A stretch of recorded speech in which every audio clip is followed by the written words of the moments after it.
Сәлем достар, бүгінгі видеода аяғы ауыр келіншектің түсі жайлы айтып беремін. Ең алдымен каналыма тіркеліп, видеоға лайк басуды ұмытпаңыздар. Жас келіншек тұрмысқа шыққан соң көп жылдар бойы бала көтере алмай қиналып жүреді. Бойына біткен бірер шараны құрсағында көп тұрмай түсіп қалатын. Бала таппаған әйелдің халі белгілі. Бейшара келіншектің күні-түні Құдайдан тілеген тек бір перзент болады. Өйстіп жылап жүргенде жаңағы келіншектің тағы да аяғы ауыр болып, аузы күйіп қалған. Бейшара қорыққаннан дәрігер мен емші жағалап шыға келеді. Дәрігерге барса ішінде біткен бала егіз екенін айтады. Балгер оған балпанақтай бір ұл табасың дейді.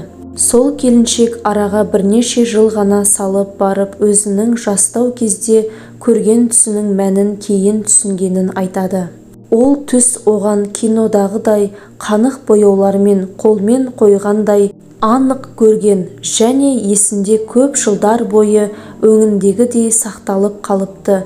Сонымен оның түсін баяндайық.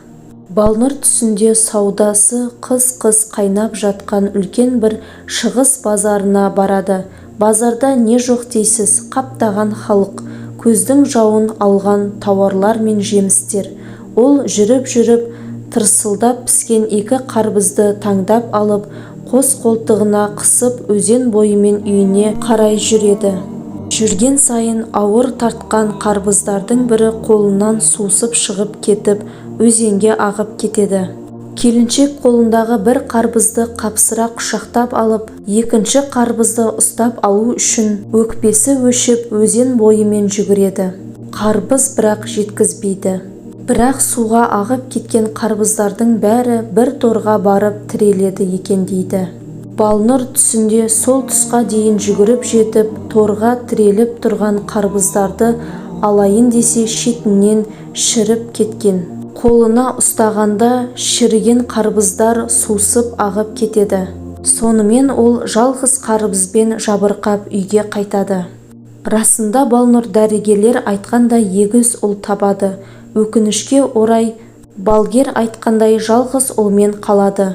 Шарананың бірі нашар туып, дәрігерлер сәбидің өмірі үшін біраз алысса да шетінеп кетеді. Әрине, әрең тапқан қос нәрестенің көрер жарығы үшін алысқан келіншектің ол кезде түспен шаруасы жоқ қой.